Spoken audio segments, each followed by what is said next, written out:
selamat berjumpa lagi dengan kami di Halo, IG Live. IG Live. Iya, kayak online baru lagi kita mendadak lupa gitu ya. Ya, hari Senin 3 November ini kita masuk dalam tema baru, ya tema pahlawan ya teman-teman ya. Dan topik yang pertama ini kita akan belajar dari Gideon, dan topiknya adalah dipanggil dalam kelemahan darah sendiri gitu ya. Saya Yudo dan ini teman saya. Gili. Ya, kita akan bersama dengan kedua guest kita. Malam hari ini kita akan menggali bersama-sama tentang Gideon ya, dan Tuhan manggil mereka. Nah, teman-teman silakan buka Hakim-Hakim pasal 6 ayat 11-19, silakan dibaca semuanya gitu ya, untuk bisa melihat gimana sih nanti apa namanya, ayat-ayat atau bagian-bagian yang akan kita gali, sehingga teman-teman juga bisa mengikuti dengan baik dan juga mendapat berkatnya. Nah, ini Kak Jericho, selamat malam Kak. Ya, shalom Kak Yudo dan Kak Emilia dan teman-teman, selamat malam. Iya, selamat Oke, malam. malam Kak. Gimana penggalian tadi malam Kak? Atau menyiapkan untuk hari ini? Ya, puji Tuhan, sekalipun ini adalah pasal yang terkenal Kak Yudo ya dan Kak Emilia, tapi bukan berarti ini adalah hal yang secara gampang untuk kita bisa lihat, karena berbicara soal penafsiran terhadap kitab suci, itu perlu yang namanya tanggung jawab penuh seperti itu, sehingga kita yang diberikan kepercayaan untuk memaparkan berkaitan dengan PA itu bisa memberikan satu pencerahan yang baru dan bahkan tidak menyesatkan seperti itu ya Kak Yudo ya. Iya. Jadi memang mutlak perlu yang namanya eksegesis secara total seperti itu kan. Sekalipun dalam persiapan ada beberapa kendala, karena sekalipun ini teks yang baru, tapi harus diakui ini juga hal yang sulit karena kita akan melihat dari berbagai macam hal yang luas. Tapi saya bersyukur bahwa dengan pertolongan Tuhan, Tuhan memampukan sehingga bisa mempersiapkannya dengan baik. Iya. Seperti itu Kak Yudo dan Kak Milia. Thank you Kak Jericho. Ini krunya udah diajak semua, pasukannya? Sudah, itu ada Tirsa Tuge. Halo Kak Tirsa. Iya, halo Oke. Kak Lea. Oke Kak Lea, gimana persiapannya Kak? Puji Tuhan, baik persiapannya. Ini pasal yang terkenal kan ya, ceritanya yang terkenal kan? Kak Ya, Lea pasti familiar gitu ya. benar sekali. Ya, kita akan lanjut teman-teman. Teman-teman silakan buka kitabnya juga dan juga ikutin acara ini sampai selesai supaya kita sama-sama diberkati, oke ya? Oke, teman-teman, kita akan berkenalan dulu dengan kedua guest kita. Silakan Kak Lea dulu, nanti dilanjutkan oleh Kak Yeriko. Silakan perkenalkan nama, kemudian domisili, pelayanan dan sebagainya. Silakan Kak. Ya, salam. Halo. Halo. Perkenalkan, Halo. nama saya Holea Setianti. Saya biasa dipanggil Lea. Saya berasal dari Bengkulu. Saya bekerja di gereja saya sendiri, Gereja GKII, sebagai pembantu dari gembala, Bapak Ibu Gembala di Gereja GKII. Itu saja dari saya. Baik. Terima kasih Kak Lea. Ya.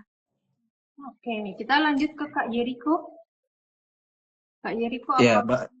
Oke, ada ya. Kak Jericho bisa nih kenalan Kak. Silakan Kak Jericho. Baik, shalom untuk kita semua. Teman-teman, Kak Milia, Kak Yudo, dan juga Kak Lea. Terima kasih banyak atas kesempatannya. Salam kenal bagi kita semua. Nama saya Yeriko Umbunda Pamerang ya, cukup panjang ya. Tapi biasa dipanggil Yeriko, bisa dipanggil Riko atau Yer. Ini bukan Yeriko yang tembok rubuh ya, teman-teman ya. Ya, dan saya saat ini berdomisili di Kupang, Nusa Tenggara Timur ya.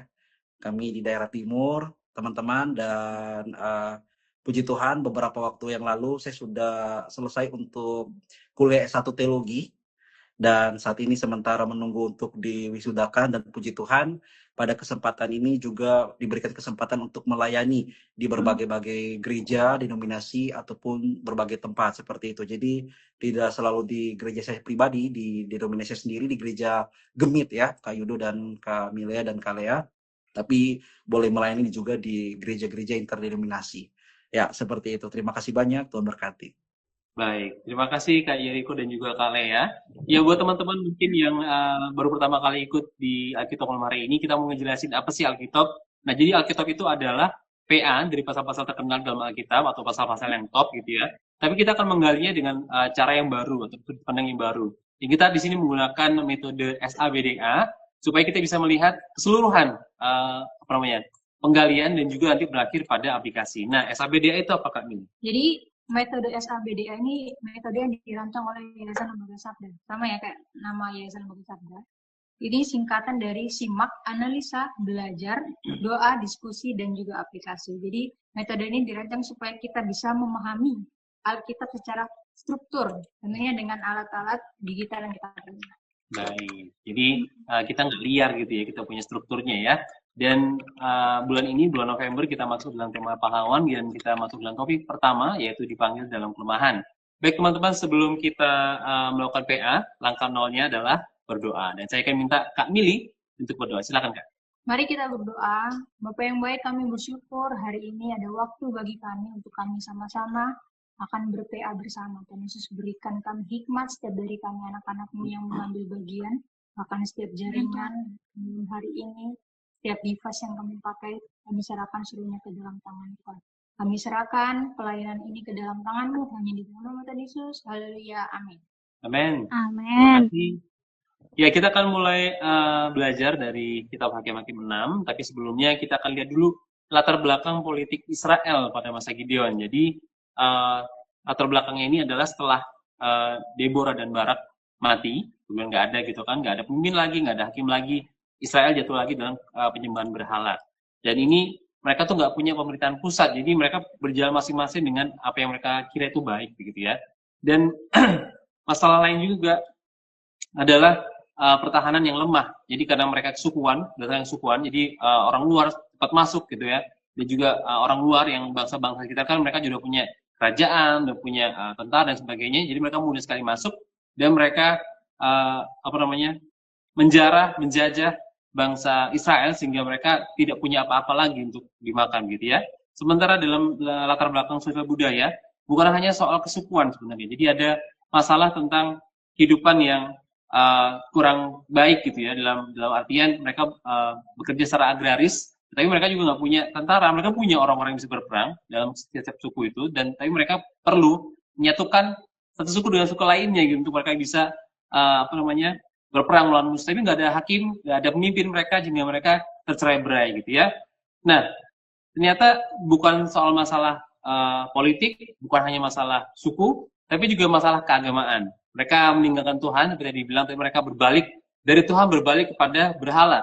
Mereka menyembah Baal, mereka menyembah Baal, menyembah Asyera, dan mereka juga memberikan persembahan-persembahan kepada dewa-dewa kesuburan gitu. Dan itu adalah satu bentuk penghinaan terhadap Tuhan, sehingga Tuhan menyerahkan mereka kepada musuhnya, yang ini bangsa Midian. Nah, dalam Hakim-Hakim 6 ini kita akan melihat bagaimana Tuhan memanggil Gideon, sehingga bangsa ini kembali dilepaskan gitu. Dan kita bisa melihat juga nanti teman-teman boleh baca terus-terusnya gitu ya, bagaimana Tuhan memanggil Gideon, membawa dia kepada kemenangan, dan juga kita akan melihat juga bagaimana Gideon itu meruntuhkan atau menebang Baal dan patung-patung Asyera di tempat kelahirannya. Hingga dia disebut sebagai Yerubaal, adalah Baal yang berperkara melawan dia gitu ya.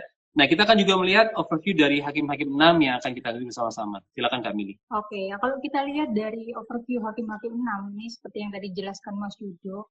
Jadi orang Israel ini melakukan kejahatan di mata Tuhan. Jadi sehingga Tuhan menyerahkan mereka kepada orang-orang Midian selama 7 tahun. Jadi nggak hanya orang Midian juga, tapi pada saat itu orang negara-negara atau bangsa-bangsa tetangga yang ada di sebelah timur. Salah satunya Midian gitu. Jadi mereka akan menguasai, menghancurkan hasil pertanian orang Israel. Jadi mereka itu sebagai perampok nomaden gitu ya. Jadi bukan menetap di situ, tapi ketika masa panen atau hasil panen mereka baru datang untuk merampok hasil panen itu. Jadi dari situlah Israel berseru kepada Tuhan. Dan kemudian mengutus dan Tuhan mengutus seseorang, yaitu Gideon itu. Tuhan memanggil Gideon untuk membawa kembali Israel kepada Tuhan. Jadi Gideon nantinya akan merubuhkan, kalau kita lihat di pasal 6 ini, akan merubuhkan mesbah Baal dan juga mendirikan mesbah bagi Tuhan. Jadi ini yang membuat dikenal sebagai Yerubaal dengan kuasa Tuhan. Jadi Gideon mengumpulkan pasukan untuk melawan Midian, tetapi ia masih meminta tanda dari Tuhan untuk memastikan bahwa Tuhan benar-benar akan menyelamatkan Israel melalui dirinya. Itu overview singkat dari hakim-hakim pasal. Iya, baik teman-teman, kita akan membaca dulu setelah berdoa, kita melihat latar belakangnya, kita akan membaca Alkitabnya ya. Dari ayatnya, Hakim-Hakim 6, ayat 11 sampai 16, nanti dibagi dua. Nanti silakan Kak Lea ya, Kak Lea ayat 11 sampai ayat yang ke-13. Nanti dilanjutkan Kak Yeriko, ayat 14 sampai yang ke-16. Baik, silakan Kak Lea. Oke, Hakim-Hakim 6 ayat 11 hingga ayat yang ke-13. Demikian bunyi firman Tuhan. Kemudian datanglah malaikat Tuhan dan duduk di bawah pohon tarbantin di Ofra, kepunyaan Yoas, orang Abiezer itu. Sedang Gideon anaknya mengirik gandum dalam tempat pemerasan anggur agar tersembunyi bagi orang Midian. Malaikat Tuhan menampakkan diri kepadanya dan berfirman kepadanya demikian. Tuhan menyertai engkau, ya pahlawan yang gagah berani. Jawab Gideon kepadanya, ah Tuanku, jika Tuhan menyertai kami, mengapa semuanya ini menimpa kami? Di manakah segala perbuatan-perbuatannya yang ajaib yang diceritakan oleh nenek moyang kami kepada kami ketika mereka berkata, bukankah Tuhan telah menuntun kita keluar dari Mesir, tetapi sekarang Tuhan membuang kami dan menyerahkan kami ke dalam cengkeraman orang Midian. Ayat yang ke-14, lalu berpalinglah Tuhan kepadanya dan berfirman, pergilah dengan kekuatanmu ini dan selamatkanlah orang Israel dari cengkeraman orang Midian. Bukankah aku telah mengutus engkau? Tetapi jawabnya kepadanya, ah Tuanku, dengan apakah akan kuselamatkan orang Israel? Ketahuilah, kaumku adalah yang paling kecil di antara suku Manasye, dan aku pun seorang yang paling muda di antara kaum keluargaku. Berfirmanlah Tuhan kepadanya, tetapi akulah yang menyertai engkau, sebab itu aku akan memukul kala orang Midian itu sampai habis. Ya. Demikian firman Tuhan. Ya, terima kasih teman-teman. Nah, kita akan belajar dari Hakim-Hakim pasal 6 ayat 11 sampai 16 dan kita akan bersama Kak Yeriko dan juga Kak Lea. Oke, saya akan mulai dengan bagian pertama, yaitu bagian simak. Kita akan belajar dari teksnya ya. Nah, saya akan bertanya dulu kepada Kak Lea. Kak Lea, dari di manakah Gideon berada dan apa yang sedang dilakukan ketika melihat malaikat Tuhan datang kepadanya? Kalau kita melihat dari ayat yang 11, Kak. Iya, saya akan menjawab. Mari teman-teman semua kita perhatikan di ayat yang ke-11. Di mana Gideon berada? Saat itu Gideon sedang berada di bawah pohon terbantin di Ofra. Sedang Gideon, anaknya dikatakan mengirik gandum. Ia sedang mengirik gandum dalam tempat pemerasan anggur agar tersembunyi bagi orang Midian. Mengirik gandum sendiri dari bahasa Ibrani dares, yaitu pekerjaan pasca panen yang biasanya dilakukan di tempat terbuka agar angin bisa meniup sekam. Iya, benar banget ya. Jadi di sini kita bisa melihat ayat yang sedikit aneh gitu ya. Tadi Kak Lea bilang bahwa sebenarnya ketika orang mengirik gandum gitu ya, harusnya dia berada di luar, di apa namanya, di tempat yang luas gitu ya, untuk supaya angin menerbangkan sekam gitu ya, sehingga kita bisa mendapatkan gandumnya gitu. Tapi di sini kita melihat sesuatu yang sangat berbeda. Kenapa Gideon mengirik gandum di tempat apa namanya, pembuatan anggur gitu, suatu hal yang sangat bertolak belakang dengan kebiasaan. Nah, ternyata teman-teman ketika tadi kita lihat bahwa di konteksnya dikatakan bahwa ketika orang Midian tahu ketika orang Israel sedang panen, mereka akan datang merampas sehingga orang Israel sendiri nggak dapat apa-apa gitu ya. Jadi ada satu hal yang menurut aku jadi logis ketika kita melihat konteks dari keadaan zaman itu ya. Oke, silakan Kak Mili penggalian selanjutnya. Oke, kita lanjut ke penggalian selanjutnya. Ini ke Kak Yeriko ya. Kalau lihat dari ayat 12, bagaimana malaikat Tuhan menyapa Gideon? Firman apa yang dia berikan kepada Gideon? Silakan Kak Yeriko. Ya, terima kasih banyak kepada Kak Milia. Jadi di ayat 12 kita sudah baca bersama, teman-teman. Satu hal yang ditekankan di sana adalah Tuhan menyertai, ya, itu kata kunci sebetulnya. Yang merujuk kalau dalam penekanan Ibrani, kata Tuhan itu kan T-U-H-N, besar semua. Jadi merujuk kepada Yod-He-Wav-He, ya. Dan kata menyertai di situ dipakai kata imeka. Jadi dalam pengertian menyertai, memeluk, merangkul, seperti itu. Jadi kalau kita melihat bagian di dalam ayatnya yang ke-12 ya, itu merujuk kepada sapaan, atau dalam hal ini adalah penguatan Tuhan akan panggilan Gideon untuk menjadi seorang yang gagah perkasa. Ya. Oke, ya, setuju banget dengan Yeriko. Kalau kita lihat juga di sini malaikat Tuhan, malak Yahweh. Jadi ini Ya, memang bukan teofani, penampakan diri Allah sendiri. Jadi kalau dilihat betul. ayat-ayat selanjutnya ini merujuk kepada Tuhan itu sendiri. Jadi di sini Tuhan bilang, Tuhan menyertai engkau, ya pahlawan gagah berani. Penting banget kalau kita lihat urutannya ya. Yang disebutkan pertama Tuhan menyertai engkau, bukan yang disebutkan pertama ya pahlawan gagah berani. Jadi ini penting. Jadi yang menjadi mainnya itu bagaimana Tuhan menyertai Gideon. Itu. Aku setuju banget dengan apa yang disampaikan oleh Kak Yeriko. Iya. Oke, kita akan lanjut ke ayat berikutnya, ayat 13. Apa keraguan atau pertanyaan yang Gideon ungkapkan kepada mereka Tuhan tentang keadaan bangsanya? Dari ayat 13 ya, silakan Kak Lea. Ya, mari kita perhatikan bersama dari ayat yang ke-13. Apa keraguan atau pertanyaan yang Gideon ungkapkan kepada Tuhan tentang keadaan bangsanya? Gideon mempertanyakan mengapa Tuhan membiarkan penderitaan bangsanya jika Tuhan benar menyertai mereka. Hal ini mencerminkan keraguan iman dari seorang Gideon, karena pengalaman penderitaan yang membuat Gideon sulit melihat penyertaan Tuhan. Menyertai sendiri dalam bahasa aslinya itu disebut imanu, bersama kami. Gideon oleh sebabnya mempertanyakan kehadiran Tuhan secara nyata dalam penderitaannya. Itu. Makasih. Iya, benar banget. Tadi kalau Kak Lea menyoroti kata menyertai, nah aku nih mau kayak apa namanya? Sedikit lihat di kata yang berlawanan ya. Ini kata yang berlawanan adalah uh, meninggalkan itu, membuang gitu ya. Itu bahasa Ibrani-nya itu natash, bisa membuang, mengizinkan hal itu terjadi, kemudian ditinggalkan gitu ya, abandon gitu ya.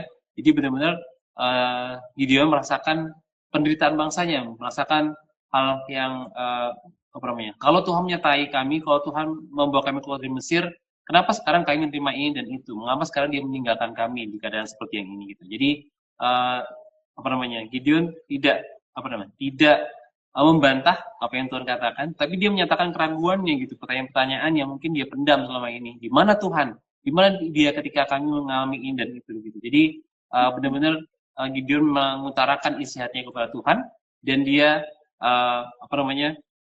Tidak ragu-ragu untuk menyatakan apa yang terjadi kepada bangsanya gitu ya. Oke, silakan Kak Mili untuk ayat selanjutnya. Oke, ini kita ke ayat selanjutnya, ayat 14. Kita ke Kak Yeriko. Apa perintah dan panggilan yang Tuhan berikan kepada Gideon? Dan dengan apa dan dengan kekuatan apa ia harus pergi? Silakan Kak Yeriko. Ya, terima kasih banyak Kak Mili. Jadi di dalam ayat 14 itu kita melihat ada dua hal ya, yaitu perintah apa ya yang diberikan kepada Gideon, lalu dengan kekuatan apa seperti itu yang dia harus lakukan, dengan kekuatan apa yang dia dapatkan untuk pergi seperti itu. Nah, jadi dalam ayat ke-14 ini teman-teman semua yang diberkati, kalau kita melihat di situ ya soal berkaitan dengan kemampuan atau keberanian atau kekuatan, sebelumnya tadi berkaitan dengan perintah ya, saya lebih mau coba kekuatannya dulu. Itu kan dari kata Ibraninya adalah leh bekonazeh ya, dari kata koah itu artinya berarti artinya tenaga, kemampuan, keberanian. Nah, secara makna kalau kita lihat di situ ya, karena tadi seperti sudah dijelaskan ayat sebelumnya, dia bersembunyi dan sebagainya, itu merujuk kepada bukan dalam pengertian kekuatannya sendiri, seperti itu. Tapi lebih merujuk kepada penyertaan Allah, sehingga ada penekanan tadi, aku mengutus engkau, dan perintahnya adalah pergi dan untuk menyelamatkan bangsanya, seperti itu ya, di dalam 14 tadi. Dalam pengertian pergi dengan kekuatan dan selamatkanlah orang Israel dari tangan orang Midian. Bukankah aku mengutus engkau? Jadi kekuatan yang didapatkan dari pengutusan yang Tuhan berikan kepada Gideon, sehingga dia memperoleh kekuatan itu untuk pergi. Ya, kurang lebih seperti itu Kak Milea. Oke, ya, thank you banyak Kak Yeriko. Ya, aku setuju dengan Kak Yeriko sampaikan kayak gitu. Nah, tapi aku juga lihat nih, menarik kalau kita lihat di kata berpalinglah Tuhan kepadanya. Jadi, menariknya itu ini bukan sekedar kayak gerakan fisik ketika kita menoleh ke belakang kayak gitu ya, tapi ini bentuk perhatian khusus, perhatian penuh Tuhan kepada Gideon. Jadi, seperti kayak kita lihat mata ke mata, dari bapak lihat anaknya. Jadi kayak benar-benar ini hal yang serius kayak gitu. Tuhan kayak bilang mau sampaikan, Gideon aku serius, kamu adalah orang yang aku pilih. Tuhan mau sampaikan itu kepada Gideon, maka Tuhan langsung berikan perintah, pergilah dengan kekuatanmu ini. Itu sih kalau sedikit tambahan dari aku. Oke, selanjutnya hidup. Baik, kita akan ke ayat yang ke-15. Kita akan melihat apa alasan atau keberatan yang Gideon sampaikan kepada Tuhan untuk menolak panggilan itu. Ya, silakan Kak. Ya, Sobat Alkitab, kita bisa perhatikan di ayat yang ke-15 ya. Kira-kira apa alasan dan keberatan dari Gideon ini? Gideon berkata bahwa ia tidak mampu karena dua alasan. Yang pertama, karena ia merasa kaumnya yang paling kecil, paling cuili kalau bahasa Inggrisnya, di antara suku Manasye. Dan ia sendiri yang paling muda di antara keluarganya. Ya jelas ya, paling kecil, paling muda. Secara sosial dia memiliki pribadi yang menilai status dirinya rendah lah begitu ya. Kenapa itu keberatannya disampaikan kepada Tuhan? Itu. Iya, benar banget. Jadi dalam bahasa aslinya paling kecil, kaumku adalah yang paling kecil. Paling kecil sini bisa diartikan sebagai paling lemah, paling miskin, paling rendah, begitu ya. Dan juga dia pakai lagi penekanan ya. Di kedua, aku pun seorang yang paling muda, yang paling insignificant, yang paling tidak penting, yang mungkin tidak bisa dipandang oleh orang lain begitu. Kenapa dia mengatakan seperti itu? Karena memang dalam keadaan seperti itu bangsa terjajah, kemudian dalam kaumnya sendiri dia paling lemah. Jadi dia berkata, dengan apakah akan kuselamatkan bangsa? Jadi itu pertanyaan yang sangat jujur gitu Allah. Jadi kayak dia melihat, ketika Lea bilang dia menilai diri sendiri gitu. Jadi itu satu kejujuran dari seorang Gideon gitu ya. Dia melihat keadaannya, bukan dia mengada-ada begitu ya, bukan dia berkata aku tidak mampu, aku ini atau itu. Tapi dia menyatakan satu hal yang benar di hadapan Tuhan bahwa memang hukuman Malaysia itu adalah suku yang terkecil dan Gideon adalah seorang yang termuda dalam kaum keluarganya gitu. Jadi itu adalah alasan atau hal yang menjadi keberatan bagi Gideon. Ya, kita akan beranjak ke ayat yang 16, ayat terakhir dalam penggalan ini, silakan. Oke, ke Kak Yeriko lagi. Apa? Sorry Kak, ini ada Kak Elan yang menanggapi. Iya, jadi ada Kak Elan yang menanggapi bahwa walaupun paling kecil tetap Tuhan memperhatikan. Iya, benar banget. Karena itu Tuhan datang kepada Gideon ya, bukan kepada suku lain, bukan kepada orang lain.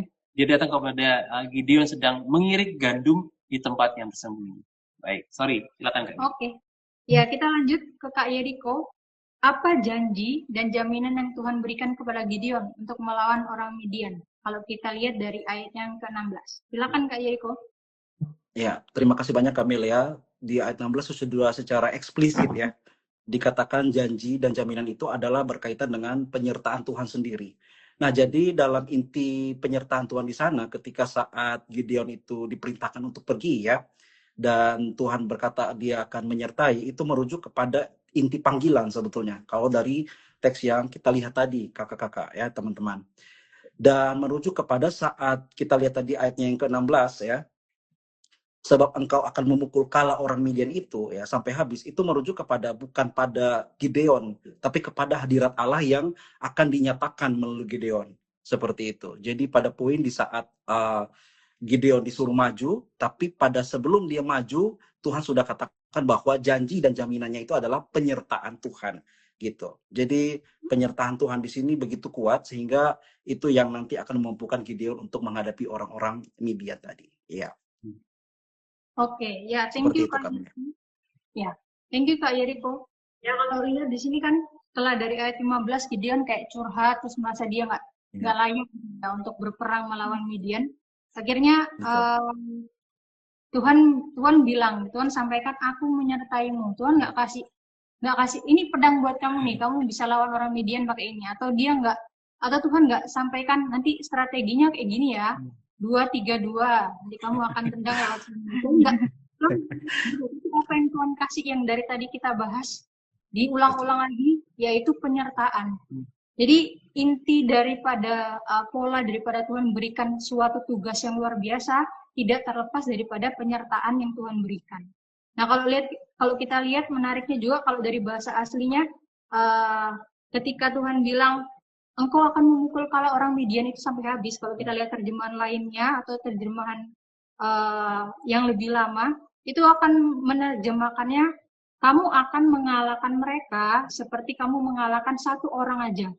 Satu orang aja. Nah, itu menarik ya. Jadi ketika kita bukan melihat kekuatan Gideonnya, tapi kita melihat bagaimana skala kuasa Tuhan jauh di atas musuh-musuh, jauh di atas orang Midian itu. Jadi yang jadi poin pentingnya bagaimana penyertaan Tuhannya. Kuasa Tuhan yang mengalahkan, bukan Gideonnya atau kekuatan Gideonnya itu. Itu sih. Amin. Amin. Ini juga ada tanggapan dari Anastasia Gladly, ya dibilang Tuhan yang memilih Gideon dan Tuhan yang memberi janji, benar banget. Jadi Tuhan yang menyuruh, tapi nggak sendirian nih, Tuhan menyertai dia. Kemudian juga Kak Sri Religion, ya, Solidio Gloria, ya kemuliaannya bagi Tuhan ya, karena dialah yang memberikan kuasa dan juga memberikan pertolongan bagi Gideon untuk melakukan rencananya. Ya, kita akan masuk kepada bagian 2, teman-teman. Dan juga teman-teman yang lain yang mengikuti acara malam hari ini silakan berikan pertanyaan, tanggapan gitu ya, ikut menjawab juga nggak apa-apa, kita akan bacakan dan kita nanti akan terus sampai kepada bagian yang terakhir. Bagian yang ketiga, bagian kedua ini kita akan masuk kepada bagian analisa, kita akan meneliti lebih dalam dari teks-teks yang kita baca. Silakan Kak Mili. Oke, kita akan gali lagi lebih dalam. Ini saya ke Kak Holea ya.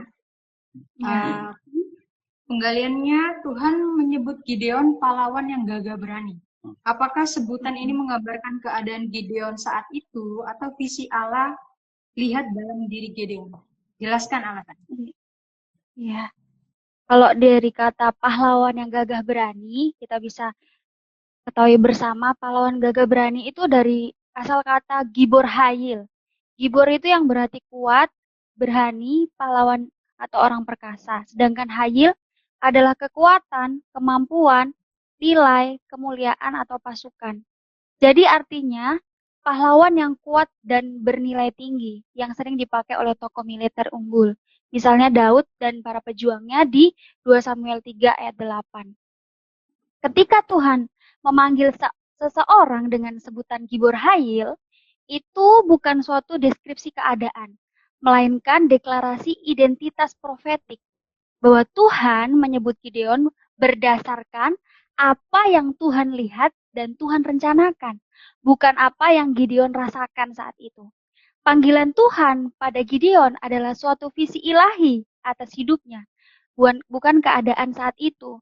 Tuhan menyapa Gideon dengan sebutan pahlawan yang gagah berani untuk membangkitkan imannya, agar melihat dirinya seperti Tuhan melihatnya. Demikian. Oke, thank you Kak Lea. Ya, kalau kita lihat memang secara faktanya Gideon bisa dibilang secara fisik dan kita lihat secara mata manusia, dia nggak bisa gitu ya. Kalau mau dibilang sebagai pahlawan yang gagah berani. Kalau kita lihat di penggalan kita sebelumnya, dia aja takut gitu loh ketika mengirik gandum. Kemudian dia merasa kalau dirinya tidak gagah sama sekali kayak gitu. Tapi justru disinilah gregetnya ayat ini kayak gitu kan. Jadi bagaimana kita lihat cara Tuhan melihat Gideon itu dengan matanya, dengan mata iman, bukan dengan mata manusia. Jadi jelas banget di sini kalau Tuhan tuh nggak lagi nyebut keadaan Gideon sekarang, tapi Tuhan tuh lagi lihat visi atau masa depan yang Tuhan lihat dalam dirinya Gideon itu sendiri. Itu. Jadi semacam deklarasi gitu ya, identitas baru buat Gideon yang saat itu sedang sembunyi, saat itu sedang ketakutan, dan juga dia merasa bahwa dia bukan apa-apa, insignifikan. Itu di kata yang aku lihat di makna dari kata kecil atau muda gitu ya. Oke, kita akan masuk ke dalam penggalan berikutnya untuk Kak Yeriko. Nah, dalam ayat 6 Tuhan berfirman, akulah yang menyertai engkau. Nah, apakah makna menyertai di sini berarti Allah memberi dukungan dari jauh atau ada makna yang lain, Kak? Jelaskan. Silakan. Ya, cek suara jelas ya, Kak Yudo ya. Ya. Jadi dalam ayatnya yang ke-16 tadi ya, kita melihat makna penyertaan Tuhan itu, aku menyertai engkau itu dalam makna seperti apa? Apakah dukungan dari jauh atau tidak ya? Dan saya akan berikan beberapa pemaparan di sini berkaitan dengan tadi ya penyertaan tersebut dan sudah dijelaskan di bagian simak tadi, yaitu adalah Elyeh Imah ya. Jadi itu merujuk kepada penyertaan yang dia tidak dalam posisi mengawasi ya. Jadi dia bukan kayak istilahnya pengawas ujian gitu ya, melihat anak-anaknya ujiannya, jadi kita lihat-lihat doang ini gimana, tidak ya. Tapi sebetulnya ikut berjalan gitu, ikut melangkah bersama-sama. Dan pada poin penyertaan tadi, sebab aku menyertai engkau ya, itu juga yang pernah disampaikan juga sebetulnya kalau kita melihat secara paralel kepada Musa dalam Keluaran 3 ayat 14. Ada kata Asher Eye yang merujuk kepada aku adalah aku. Jadi kata konotasi menyertai di sana, teman-teman, itu bukan kehadiran pasif seperti itu, tetapi kehadiran aktif, ya, yang eksistensial seperti itu dari Allah yang hidup kepada Gideon seperti itu. Jadi kalau saya bagikan sedikit lagi berkaitan dengan penyertaan, apakah merujuk kepada penyertaan dari jauh atau tidak, itu tidak dari jauh ya, karena kita sudah baca. Dan bahkan kata penyertaan itu seperti yang Kak Melia sampaikan tadi di dalam kitab suci berkali-kali. Jadi itu penekanan yang begitu kuat kalau memang Tuhan tidak membiarkan, atau dalam hal ini ya Tuhan tidak membiarkan Gideon untuk melangkah sendiri seperti itu untuk menghadapi orang-orang Midian. Ya. Jadi bagi saya pribadi adalah berkaitan dengan penyertaan Tuhan di sana, itu merujuk pada kehadiran Allah secara langsung yang membersamai Gideon. Seperti itu, melangkah bersama-sama, berjalan bersama-sama dengan Gideon. Ya, seperti itu, Kakak. Iya, terima kasih. Jadi kata menyertai ini berarti artinya dalam banget gitu ya, bukan dia dari jauh, tadi kita lihat ya. Tapi dia benar-benar berjalan. Bahkan ketika dalam ayat itu, kamu akan memukul. Nah, berarti yang dikatakan yang melakukan itu sebenarnya bukan oleh kuasa Gideon sendiri gitu, tapi karena kuasa Tuhan yang menyertai dia gitu. Dan aku tadi secara juga kata menyertai ini kan itu juga membentuk kata Immanuel gitu, Tuhan yang menyertai. Immanuel tadi. Betul. Jadi itu yang membawa Gideon kepada kemenangan dan juga nanti jadi kata yang juga menyertai kita bagi dalam kehidupan sehari-hari kita sebagai orang Kristen. Nah ini juga aku terkesan juga dengan kata ini, sehingga kata menyertai ini bukan sesuatu yang dari jauh, bukan sesuatu yang hanya menyuruh saja, perintah saja, tapi nggak ada penyertaannya. Tapi sini kita melihat Gideon disertai Allah. Dan sini ada pertanyaan dari Nurbella, apakah seorang yang telah percaya dapat melakukan panggilan Tuhan? Nah ini karena tadi kita melihat ya Gideon dia percaya sama Tuhan sebenarnya, dia udah membaca kitab suci atau mengetahui kitab suci, setidaknya perjalanan bangsa Israel keluar dari Mesir begitu ya. Tapi di sini kita melihat Gideon tanda kutip ragu gitu ya. Nah ini pertanyaan dari Kak Nurbella, apakah seseorang yang telah percaya dapat melakukan panggilan Tuhan? Oke, mungkin Kak Lea atau Kak Yeriko bisa jawab. Dari Kak Yeriko dulu kayaknya. Ya, minta maaf Kak Yuda, tadi orang yang sangat tidak percaya. Bagaimana? Tadi pertanyaan bagaimana Kak, sorry, orang yang percaya atau bagaimana ya? Jadi pertanyaannya, apakah seseorang yang telah percaya dapat meragukan panggilan Tuhan, Kak? Ya, jelas ya, kalau mungkin saya menjawab sedikit. Jangankan Gideon ya, kita lihat beberapa tokoh seperti Musa ya, bahkan juga Petrus ya kan, dan banyak tokoh-tokoh lain itu juga mengalami keraguan di awal seperti itu.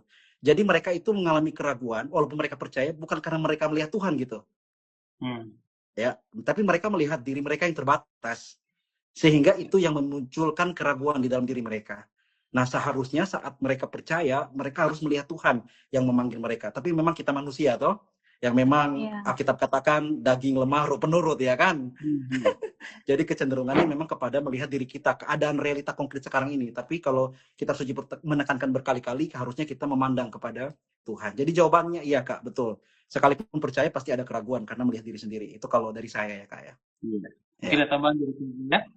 Iya, kalau kita sebagai orang percaya masih terdapat keraguan, ayo coba kita flashback ke belakang. Sejauh mana Tuhan sudah tolong kita?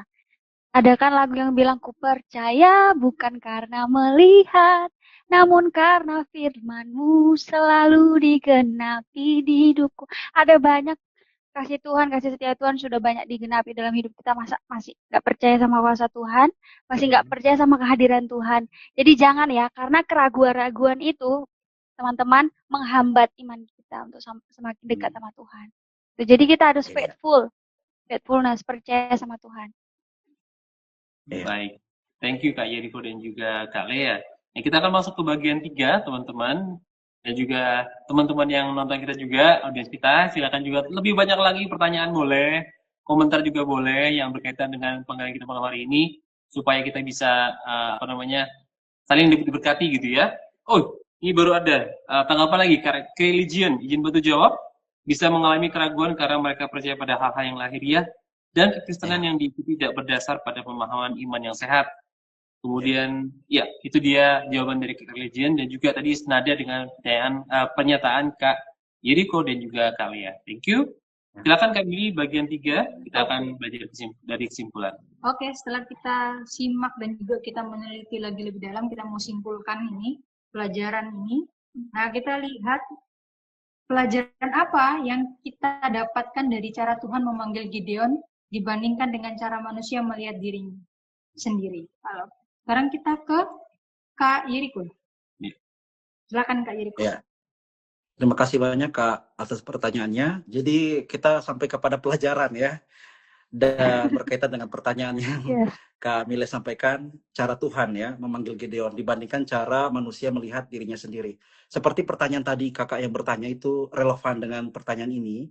Karena sekali lagi saudara bahwa kita memang nature-nya memang orang berdosa. Tapi satu hal yang kebenaran sampaikan kepada kita bahwa kita disebut berharga, kita disebut orang yang merdeka, itu semua karena kasih karunia dan darah Kristus yang telah tertumpah di atas kayu salib sehingga kita disebut orang yang layak. Jadi penekanannya itu sekali lagi layak-layak dan layak itu bukan kepada diri kita. Seharusnya ini kita membuka paradigma baru bahwa kelayakan kita itu bukan karena kebaikan seperti Efesus pasal 2 ya, saya bandingkan, bukan karena itu, tapi memang karena kasih karunia Tuhan seperti itu. Dan pada konteks Gideon ya memang kita melihat tadi Gideon tadi sudah dijelaskan oleh Kak Mili, Kak Yudo dan Kak Lea ya. Tentang dia merasa tidak pantas, bahkan dia itu mengirik gandum itu secara sembunyi-sembunyi, ya itu sangat-sangat ketakutan sekali, was-was, khawatir akan ada hal yang menimpa dia. Dan sekali lagi, ya secara manusiawi kita semua juga mengalami seperti itu. Bahkan ya kalau kita melihat juga hari-hari ini yang tidak baik-baik saja, penuh kekhawatiran, tapi lebih spesifik kepada kita melihat tadi penyertaan Tuhan yang Tuhan sampaikan kepada Gideon. Yang Tuhan sampaikan kepada Gideon itu penyertaan yang absolut, yang mutlak, yang hakiki, yang tidak bisa diganggu-gugat dan tidak bisa dinilai atau diukur dari pandangan manusia. Sehingga kita lihat bahwa Gideon bisa menang dan merdeka atau bahkan diangkat, sekali lagi semua karena kekuatan Tuhan yang Tuhan berikan kepada Gideon, dan itu juga diberikan kepada kita. Nah, jadi bagi saya, Kak Mili ya, pelajaran yang dapat kita ambil adalah seperti Gideon yang mau tetap percaya sekalipun memang dalam kelemahan nih, melihat diri sendiri, tapi dia terus mau maju. Karena ada Tuhan yang bersama-sama dengan dirinya. Seperti itu Kak Milea dan Kak Yudo. Terima kasih. Ini masih menunggu Kak Lea. Masih belum bisa diundang teman-teman. Kita doakan terus. Mungkin aku akan switch ke Kak Yeriko ya. Iya. Oke, kita akan switch ke Kak Yeriko dulu ya. Kak Yeriko, aku akan tanya ulang nih. Dari nomor yang kedua, pertanyaan kedua. Apa yang menjadi dasar keberanian dan ketaatan Gideon saat menanggapi panggilan yang sepertinya nggak mungkin bisa dilakukan oleh dia? Silakan Kak.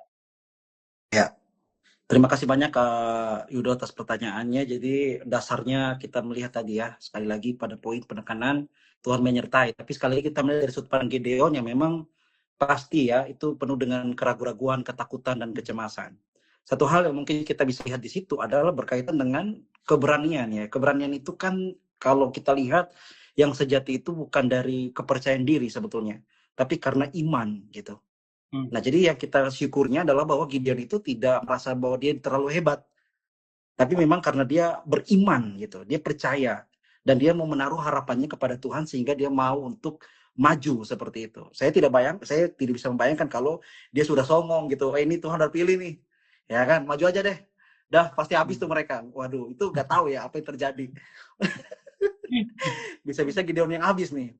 Ya kan, tapi ternyata puji Tuhan karena iman seperti itu. Dan dia itu juga bisa percaya karena saya percaya ada relasi ya Kak Yudo ya. Ada relasi di situ. Jadi dalam artian bukan karena paksaan begitu. Tapi ada relasi yang akhirnya membuat dia itu menaruh harapannya pada Tuhan. Artinya secara dirinya walaupun dalam keadaan yang sulit, dia mengenal Tuhan begitu. Sehingga dia mau tetap maju. Itu menjadi dasar. Dalam pengertian saya katakan tadi adalah imannya dan juga ketaatannya. Seperti itu. Nah, jadi dari saya Kak Yudo ya berkaitan dengan bagaimana tadi dasar yang dipakai Gideon, saya melihat ada beberapa hal, paling tidak ada 2 di situ ya, yaitu adalah iman dan juga ketaatan dan relasi Gideon dengan Tuhan. Ya, nanti mungkin lengkapnya kalau Kak Lea ada bisa ditambahkan ya oleh Kak Lea ya. Begitu Kak, terima kasih banyak. Ya, thank you Kak Yeriko. Ya, tadi perkataan Kak Yeriko yang dia mungkin karena salah satunya adalah relasi dia dengan Tuhan. Nah, dia tadi mengenal bagaimana Tuhan sudah membawa bangsanya dari Mesir keluar dengan kekuatan kuasanya begitu ya. Dan dia bertanya kepada Tuhan, kenapa kalau Tuhan mengutus kami atau membawa kami keluar dari Mesir, sekarang kami dalam keadaan seperti ini, Tuhan meninggalkan kami seperti ini. Tapi dari situ juga kita bisa melihat bahwa sebenarnya Gideon sendiri mengetahui, mengenal gitu siapa Tuhan yang membawa bangsa yang keluar, bangsa Israel yang besar itu keluar dari bangsa dari bangsa Mesir gitu, dari perbudakan begitu. Nah, sekarang pertanyaannya yang berikutnya adalah bagaimana si Gideon sendiri dia punya keberanian untuk percaya. Nah, jadi kita waktu melihat tadi Tuhan sendiri berkata bahwa aku menyertai engkau gitu. Bukankah aku mengutus kamu gitu. Itu benar-benar satu privilege ya bisa dibilang ya. Ya, privilege ya. Panggilan yang besar sekali yang diberikan kepada manusia biasa, manusia yang dalam saat itu kita lihat penakut yang kita udah bahas berapa kali, dan sekarang diberi kuasa, diberi penyertaan dari Tuhan untuk melakukan sesuatu yang besar bagi bangsanya. Nah, itu benar-benar satu panggilan dan juga satu iman yang pasti dari Tuhan juga bisa Gideon melakukan atau merespons panggilan itu dengan benar. Nah, ini Kak Lea sudah kembali kah? Selamat malam Kak Lea.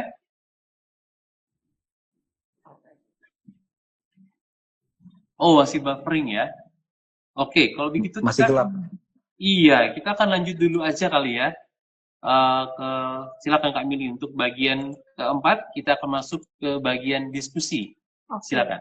Ini ya kita jawab pertanyaan dulu kali ya. Oh iya, tadi ada pertanyaan ada juga pertanyaan dari Kak Religion. Nah, ini pertanyaannya, izin bertanya terkait tanda dan keraguan. Pertanyaannya adalah, apakah permintaan tanda dan mujizat adalah praktik yang dapat diterima ketika seseorang merasa ragu tentang panggilan Tuhan hari ini? Oh Tuhan, terima kasih. Nah, ini kalian ini.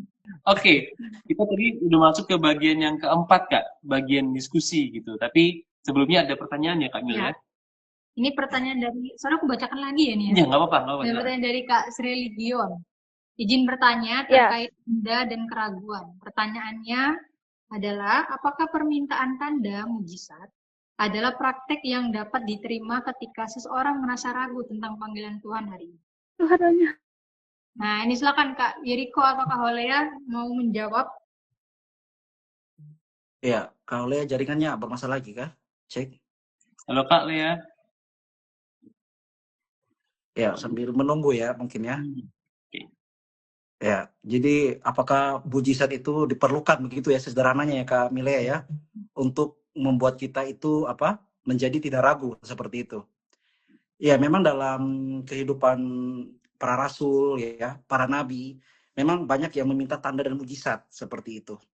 Tapi satu hal yang harus diperhatikan Kakak adalah bahwa jangan sampai akhirnya pemberian dalam hal ini mujizat itu menjadi orientasi utama dalam artinya supaya kita percaya kepada Tuhan. Ini saya takutnya nanti orang Indonesia bilang harap gampang gitu ya, HG. Jadi tunggu ada mujizat dulu baru kita percaya begitu.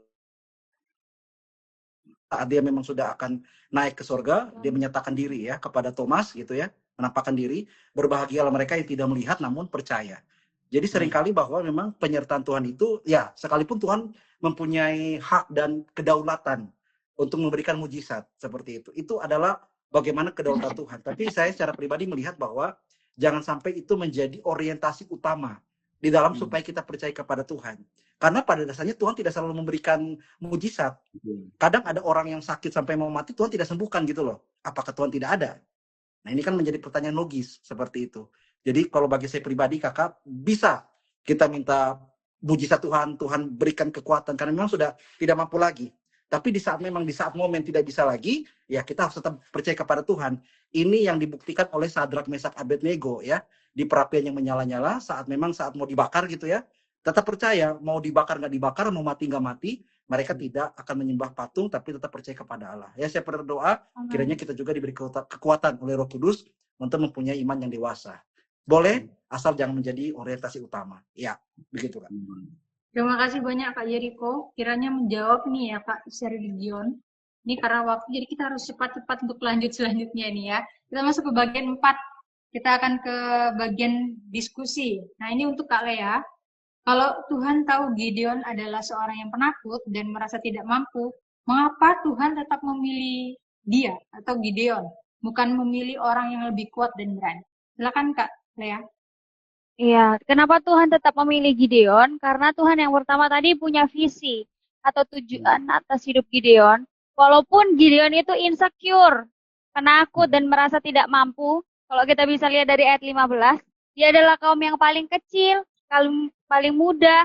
Tetapi pandangan Tuhan terhadap Gideon berbeda dengan apa yang Gideon rasakan. Oke. Ya, thank you Kak Lea. Setuju dengan yang Kak Lea sampaikan ya. Ini Tuhan nggak cari siapa yang paling kuat gitu ya, tapi Tuhan cari siapa yang mau taat kayak gitu. Kalau kita lihat Tuhan pilih orang yang kuat pada saat itu di masa Gideon, bisa aja kita berpikir, oh ya dia menang karena wajar lah dia kuat kayak gitu kan. Nah kalau Tuhan pilih Gideon yang penakut, yang lemah, kalau mau dibilang seperti itu, pasti orang melihat, oh ini bukan karena kekuatan Gideon, ini karena Tuhan yang sertai dia. Ini pasti karena penyertaan Tuhan. Jadi dengan kata lain ini mau bilang, Tuhan pengen nunjukin bahwa kuasanya itu sempurna di dalam kelemahan manusia. Jadi lewat Gideon kita belajar bahwa keberanian sejati itu lahir ketika kita percaya sama Tuhan, bukan percaya kepada diri sendiri. Itu sih. Ya, aku mau nambahin sih, kalau kita melihat di sini, kenapa Tuhan memilih Gideon, kalau dia tahu bahwa Gideon lemah dan sebagainya, ya karena juga Tuhan juga mau pakai dia, mau tunjukin bahwa orang yang selemah Gideon pun Tuhan bisa pakai, nggak perlu orang yang orang yang kuat tapi tidak mau taat begitu ya. Oke. Kita akan ke Kak Yeriko. Gideon berkata, kalau Tuhan menyertai kami, mengapa semuanya menimpa kami? Menurut Kak Yeriko, bolehkah orang percaya mempercayakan Tuhan saat mengalami penderitaan atau kekecewaan iman, Kak? Silakan. Ya, terima kasih banyak Kak Yudo ya. Seperti tadi pertanyaan dan jawaban-jawaban sebelumnya, itu bagi saya secara pribadi sangat make sense ya, masuk akal, karena memang kita manusia yang terbatas, pasti juga kita akan diliputi rasa kegundagulanaan ya, atau galau gitu ya, dan juga rasa yang sangat-sangat mencekam dari keadaan realita konkret yang memang tidak baik-baik saja. Apalagi tadi kalau kita lihat ayat 13 sebelumnya ya, dia itu mengeluh, Tuhanku ya kan, seakan-akan ini Tuhan yang benar nih, bisa nggak nih kira-kira kayak gitu ya kan. Jadi kayak mau penekanannya nih. Tapi sekali lagi saya percaya bahwa pengeluhan Gideon itu bukan penolakan kepada Tuhan, tapi kejujuran hati bahwa memang dia itu takut gitu. Itu terbaik, itu the best sih. Ya, jadi itu tidak ada kemunafikan di situ. Tapi memang mutlak pure, itu memang dari hatinya. Dia mau jujur kepada Tuhan, dan kita lihat tadi memang Tuhan menghargai akan kejujurannya itu. Ya. Jadi kalau misalkan kita penekanan kembali lagi pada saat ya dia mempertanyakan tentang bagaimana apakah Tuhan menyertai atau tidak dan lain sebagainya, yaitu mutlak adalah memang dari hatinya yang merasa bahwa ini apakah secara kasat mata manusia nih ya, ini bisa atau tidak begitu. Tetapi sekali lagi Tuhan menunjukkan otoritasnya, powernya, dan juga Tuhan menunjukkan kehadirannya seperti itu, dengan langsung hadir, bukan hanya mengutus, tapi berjalan bersama-sama. Saya lebih suka pakai kata yang membersamai dan merengkuh dalam kerampuan Gideon. Itu mungkin saya kutip dari Profesor Josh Prasetya ya. Ya, seperti itu. Jadi merangkul, merengkuh. Jadi kalau pertanyaannya, jawabannya adalah bisa kita mempertanyakan, ya kan? Tapi jangan sampai esensi mempertanyakan itu merupakan penolakan kepada Tuhan karena ketidakpercayaan. Tapi itu adalah bentuk cinta, karena memang ya Tuhan, kita memang tidak bisa nih, Tuhan tolonglah. Sekalipun dalam keadaan realita seperti memang Tuhan tidak tolong, tapi kali ini saya mau percaya Tuhan pasti tolong. Ya begitu, Kak. Terima kasih. Iya, aku percaya banget itu tadi benar gitu. Orang ketika kita jujur di hadapan Tuhan, itu bukan sesuatu yang yang salah gitu, bukan sesuatu yang tabu gitu. Orang kita mempertanyakan Tuhan, mempertanyakan keputusannya, mempertanyakan apa yang sudah terjadi begitu. Tapi itu justru membuka pintu bagi iman yang lebih besar gitu, buka pintu bagi kepercayaan lebih dalam gitu. Dan itu juga dilakukan oleh banyak tokoh Alkitab sebenarnya ya. Ayub yang dia bertanya kepada Tuhan, tapi Tuhan nggak menjawab, gitu. Tuhan di mana gitu. Kemudian kita lihat juga Daud, dia bertanya-tanya kepada Tuhan. Dan kemudian yang pasti aku paling tersantum dengan Habakuk. Dia melihat keadaan Israel dalam keadaan yang kacau gitu. Keadilan muncul terbalik, orang-orang benar dikepung oleh fasik dan dia percaya sama Tuhan. Tuhan, sampai kapan lagi Tuhan? Dan Tuhan jawab dia dengan satu hal yang membuat dia tercengang-cengang, membuat orang yang menantikan Tuhan itu hidup oleh iman, bukan hidup oleh kekuatannya sendiri. Dan itu benar-benar satu keputusan ya, satu respons yang benar ketika kita mungkin nggak tahu, bingung atau nggak kuat atau udah nggak tahu gimana lagi, Tuhan bagaimana ini, bagaimana itu, mengapa begini, mengapa begitu. Jadi satu kejujuran di hadapan Tuhan yang menunjukkan bahwa orang itu benar-benar mau dekat sama Tuhan, mau tahu apa isi hati Tuhan, bukan menjauh dari Tuhan atau mungkin pahit gitu ya terhadap apa yang Tuhan sudah lakukan gitu. Jadi itu aku pikir satu tanggapan atau satu respons, satu pertanyaan yang tajam dan jujur dari seorang Gideon dan juga kita yang mungkin tidak mengerti apa isi hati Tuhan gitu ya. Oke. Masuk kepada bagian berikutnya teman-teman, yaitu bagian aplikasi. Kita akan memberikan aplikasi praktis ya Kak ya, konkret gitu ya, bukan abstrak ya.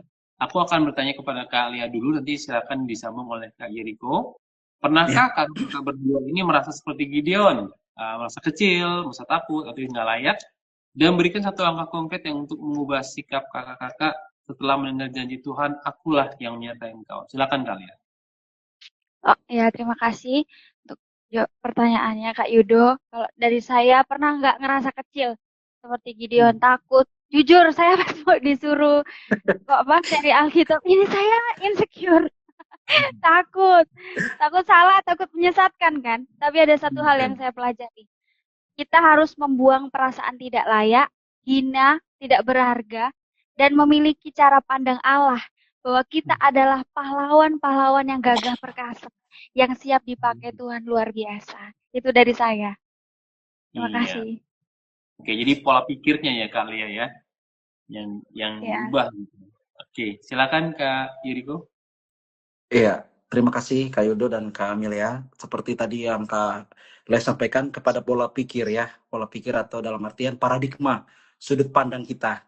Karena tadi dalam pembahasan sepanjang PA ini kita jumpai ternyata memang dalam kelemahan kita sebagai manusia seringkali kita melihat keadaan kita gitu. Seringkali kita melihat keadaan kita. Nah, saya pribadi ya juga memiliki banyak hal yang insecure sekali. Begitu. Cek apakah suara saya masih jelas Kakak ya? Jelas Kak. Ya, soalnya agak nge-lag tadi ya. Ya, mungkin banyak hal, termasuk mungkin perkuliahan, saya merasa tidak mampu dan sebagainya. Yang paling konkret mungkin PA malam ini deh. Paling konkret nih. Saya sampaikan ya. Saya ini dari waktu Kak Mila sampaikan ini saya deg-degan ampun.